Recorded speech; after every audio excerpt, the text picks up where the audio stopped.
Bien-aimés dans le Seigneur, que Dieu vous bénisse. Nous sommes aujourd'hui au séminaire 2 sur le thème l'évangélisation et le discipulat, le combat spirituel dans le ministère de l'évangélisation. Prions. Dieu trois fois saint, merci encore une fois de nous accorder la grâce d'être à tes pieds ce matin. Nous prions que ton esprit nous instruise et nous enseigne la parole de vérité concernant le combat spirituel derrière le ministère de l'évangélisation et de la formation des disciples. Père, nous sommes tes enfants, mais nous avons une connaissance très limitée. Saint-Esprit de Dieu, nous voulons que tu nous enseignes.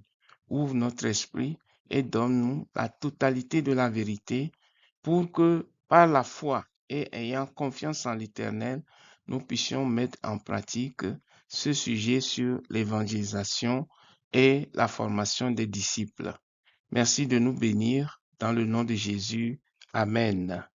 Donc, comme je vous le disais tantôt, nous considérons le séminaire 2 aujourd'hui, évangélisation et discipulat, le combat spirituel dans le ministère d'évangélisation. Alors, d'entrée de jeu, nous voyons le fondement biblique du combat spirituel. Ce séminaire nous enseigne l'importance du combat spirituel dans l'évangélisation. Dieu demeure ardemment et voudrait ardemment le salut de toutes les âmes, de tous les hommes et femmes, des jeunes et enfants, de par le monde entier, quelle que soit leur provenance, leur langue et leur territoire. Donc Dieu désire ardemment le salut de toutes les âmes. Et Satan, lui, par contre, s'oppose activement à l'œuvre de l'Évangile. Donc cela, cette situation elle-même nous fait penser à un combat spirituel. Quand quelqu'un veut et l'autre ne veut pas, il y a tension, il y a un rapport de force. C'est pourquoi on parle de combat spirituel quand on en vient à l'évangélisation. Satan s'oppose activement à l'œuvre de l'évangile, et l'évangélisation doit dans ce cas impliquer un combat spirituel et constant. Donc chaque fois qu'une personne doit passer du royaume des ténèbres au royaume de Dieu, il y aura un conflit, il y aura un combat. Et c'est nous qui sommes les soldats de Dieu, nous qui sommes enfants de Dieu, que Dieu va instrumentaliser pour amener les gens des ténèbres à la lumière. Donc tu vois que tu es une personne très importante. Il ne faut pas se sous-estimer, il ne faut pas être orgueilleux non plus. Nous devons simplement connaître notre position dans le Seigneur et vivre une vie pieuse pour qu'à tout moment, nous puissions aller faire ce combat-là et amener beaucoup de gens dans le royaume des cieux. Je prie que le Seigneur t'utilise et m'utilise pour cette noble cause. Donc la victoire est assurée par la puissance du Seigneur Jésus-Christ. En guise d'introduction, nous dirons que la Bible révèle l'existence d'un combat spirituel invisible, mais qui est réel. Puisque nous, individus, nous sommes réels, ce combat est également réel. Les forces spirituelles des ténèbres s'opposent à la vérité de l'Évangile. C'est pourquoi le diable fait tout, il utilise tous ses stratagèmes pour empêcher que les uns et les autres soient nés de nouveau. Donc, pour que toi, tu naisses de nouveau, il a fallu que quelqu'un fasse ce combat-là, te prêcher l'évangile, te visiter, t'encourager, prie pour toi, jusqu'à ce que tu aies conscience que tu es pécheur et que tu livres ta vie à Jésus.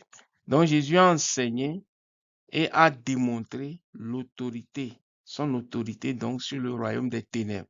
Et la Bible en parle. Les apôtres ont expérimenté le combat spirituel dans leur ministère également, puisque quand Jésus-Christ est allé au ciel, après 3 ans et demi de ministère, c'est les apôtres, après la Pentecôte, qui ont pris la relève pour faire en masse ce que Dieu faisait. On a identifié le groupe des 12 apôtres. Ensuite, ils sont devenus 70. Et le jour où ils étaient baptisés du Saint-Esprit, ils étaient à peu près une centaine dans la chambre haute. Aujourd'hui, le royaume des cieux compte des milliers. Mais il y a encore des milliers de gens, des millions même, je dirais, de gens qui sont encore dans les ténèbres. Je prie que pendant notre temps de vie sur cette terre, le Seigneur puisse m'utiliser pour que son royaume soit rempli de personnes converties. La volonté de Dieu et la résistance de Satan. La volonté parfaite de Dieu est le salut de tous les hommes. Satan, pour empêcher les gens, les aveugle et aveugle leur esprit pour les empêcher de comprendre l'évangile. Le péché maintient donc les âmes dans une captivité spirituelle. L'évangélisation confronte donc directement le royaume des cieux. Donc il faut comprendre une chose, le jour où tu décides de faire l'évangélisation, tu te mets au dos le royaume de Satan. C'est comme tu vas en guerre contre eux. Eux, ils retiennent les captifs, les âmes. Nous allons pour les récupérer dans leurs mains. C'est pour cela que la délivrance des âmes nécessite une intervention divine. Donc, nous ne pouvons pas faire l'évangélisation de notre propre force, mais nous devons invoquer le sang de Jésus, le nom de Jésus, la capacité spirituelle pour y arriver. Le Seigneur nous aidera au nom puissant de Jésus. L'illustration de l'homme fort. Alors, pour mieux nous expliquer, Jésus a fait une petite parabole. Jésus a comparé Satan à un homme fort et bien armé. Les âmes des hommes sont décrites dans cette parabole comme les biens et le plus. Alors, pour cela, il faut un plus fort que l'homme fort pour venir vaincre l'homme fort. Et le plus fort que l'homme fort, c'est Jésus-Christ lui-même. Et l'homme fort, c'est Satan. Donc Jésus-Christ est donc plus puissant que Satan. L'évangélisation efficace doit donc dépendre de la victoire du Seigneur Jésus-Christ à la croix. Et je vous ai dit tantôt que cette victoire est assurée parce que quand Jésus-Christ est mort, il n'est pas resté dans le tombeau. Il est ressuscité le troisième jour, il est monté au ciel, il est assis à la droite du Père et il intercède pour toi et pour moi.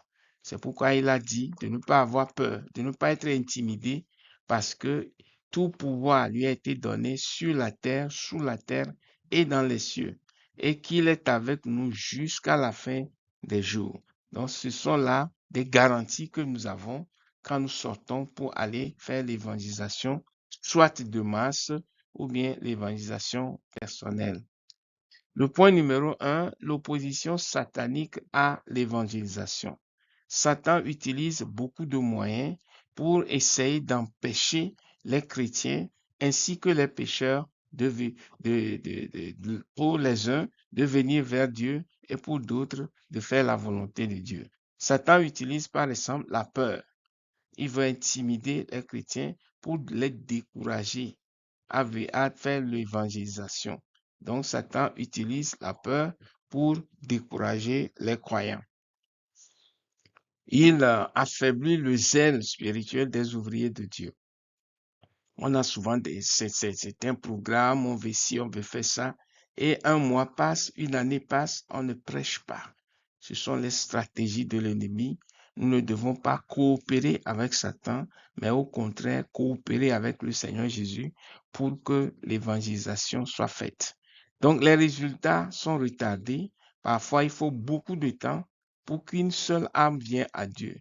Et cela peut provoquer le découragement. Les fausses doctrines sont aussi une méthode qui crée la confusion même parmi les chrétiens. Voyez, les assemblées de Dieu disent ceci, les baptistes disent cela, les témoins de Jéhovah disent cela, et les gens sont partagés et ne savent pas qui dit la vérité et qui dit le mensonge. C'est aussi une stratégie. Mais une chose est vraie, c'est que la Bible, elle est unique. Si nous attardons uniquement sur ce que la Bible dit, nous sommes déjà forts pour aller arracher des âmes de la main de l'ennemi et de les amener à notre Seigneur Sauveur Jésus-Christ. Donc, l'opposition peut augmenter l'opposition augmente lorsque l'œuvre progresse. Quand les âmes deviennent nombreuses également, il y aura d'autres problèmes qui naissent. Mais tout cela est sous contrôle. Jésus-Christ a dit, toute puissance m'appartient. Donc, si nous lui faisons confiance, quels que soient les challenges auxquels nous faisons face, l'évangélisation doit continuer. Exemple biblique d'opposition. Pharaon s'est opposé à la délivrance du peuple de Dieu en Égypte. Nous connaissons l'histoire dans tout le livre d'Exode. Et les magiciens, par exemple, de Pharaon ont déposé leurs bâtons, se sont transformés en de petits serpents. Et Moïse a déposé le sien, c'était un grand serpent, et le serpent de Moïse a avalé les petits serpents des magiciens. Donc, le diable aussi va venir faire des choses que Jésus-Christ fait pour intimider les chrétiens. Mais vous allez voir que dans l'histoire, Moïse n'était nullement intimidé. Son serpent s'est levé et a avalé tous les serpents. Vous voyez? Et le bâton a repris forme. Mais les Égyptiens, les magiciens égyptiens ont perdu leur bâton. Voyez? Donc, Élymas, dans l'histoire de Paul, a opposé Paul. Il a voulu empêcher Paul de prêcher l'évangile. Ces exemples révèlent les stratégies contre lesquelles nous devons prier quand nous voulons nous adonner véritablement à l'évangélisation. Point numéro 2, les armes spirituelles du croyant. Alors, face aux armes et aux stratégies de l'ennemi, quelles sont les armes que Dieu a mis à notre disposition, nous qui sommes enfants de Dieu? Dieu a donné des armes spirituelles puissantes à l'Église. La première des armes, c'est la Bible, la parole de Dieu, pour renverser, étouffer et détruire tous les mensonges de Satan. 2, le sang et le nom de Jésus. Quand le diable s'oppose, nous invoquons le nom de Jésus, nous invoquons le sang de Jésus et cela nous assure la victoire. 3, la foi et la prière. Quand tu prêches à quelqu'un, la personne ne veut pas, la personne rejette toujours l'évangile. Tu reviens, tu passes du temps dans la prière. Tu pries pour cette personne avec la foi que la puissance de Dieu en toi, la puissance que Jésus enverra, va libérer cette personne et va faire du bien pour son âme. Donc, la foi et la prière libèrent la puissance divine. Le Saint-Esprit, la Bible dit, quand le Saint-Esprit viendra, il nous révélera beaucoup de choses. Vous voyez, donc, le Saint-Esprit fortifie le croyant dans ce combat-là. Donc, nous avons aussi des armes. Voyez? Les qualités d'un gagneur d'âme victorieux. Alors, pour être efficace dans ce combat spirituel, qui est qualifié pour le faire? La sainteté personnelle renforce l'autorité. Donc, en tant que des enfants de Dieu, nous devons éviter le péché comme la peste. Nous faire en sorte que notre vie soit pure et loin du péché. La connaissance de la victoire de Christ produit l'assurance. Si nous savons que Christ les a vaincus à la croix, nous aussi, nous avons déjà la victoire. La prière persévérante. On ne peut jamais faire une évangélisation efficace sans prier, parce que la personne à laquelle vous prêchez peut être dominée par des esprits. Donc, quand vous priez, cette personne est libérée, elle comprend et elle quitte Satan pour venir au royaume de Dieu, pour venir à Christ. La compassion motive l'évangélisation efficace. Jésus même aimait beaucoup les gens. Et il avait de la compassion, de la pitié, de l'amour. La Bible dit quelque part dans Matthieu que lorsqu'il vit la foule, il était ému de compassion. La foule était devant lui comme des brebis sans berger. Et il est venu pour libérer les captifs. Donc la compassion est très importante. Ensuite, l'obéissance au Saint-Esprit. En tant que des enfants de Dieu, pour avoir la direction divine, nous devons obéir aux injonctions du Saint-Esprit. Si vous vous souvenez, dans le livre des Actes des Apôtres, pendant les voyages missionnaires de Paul et de son équipe, Barnabas, Marc et autres, Ils ont été totalement guidés par le Saint-Esprit. S'ils veulent prendre une direction pour aller dans une ville, et Dieu dit non, allez plutôt dans celle-ci, ils obéissent et ils obéissent et ils font exactement comme le Seigneur a dit. Donc, c'est l'obéissance au Saint-Esprit qui garantit la direction divine. Les résultats d'un combat spirituel, ça c'est notre point 3, un combat spirituel efficace. Donc, dans ce combat qui est nécessaire pour l'évangélisation, quels sont les résultats qu'on peut avoir? Quand une évangélisation est bien menée, il y a beaucoup de résultats positifs qu'on peut observer. Les captifs sont délivrés de l'oppression. Les communautés entières connaissent un réveil en ce que beaucoup de gens donnent leur vie à Jésus dans ces communautés-là. Les forteresses spirituelles, les blocages, les empêchements sont détruits. Les démons qui possèdent et qui empêchent les gens d'être nés de nouveau sont renvoyés dans le tréfonds de l'abîme. Les gens sont libres. L'évangile se répand avec puissance et des multitudes entrent dans le royaume de Dieu. Voilà, bien-aimés, en conclusion, la victoire dans l'évangélisation est assurée, mais il nous faut faire l'effort d'aller d'abord. Si nous restons les mains croisées, nous ne pouvons obtenir de résultats. Donc Dieu a confié à l'Église la mission de libérer les âmes. C'est notre travail, c'est ton travail, c'est mon travail. L'Église, c'est toi, c'est moi, c'est les dirigeants, c'est tout le monde qui est né de nouveau, qui est enfant de Dieu, quelle que soit sa dénomination.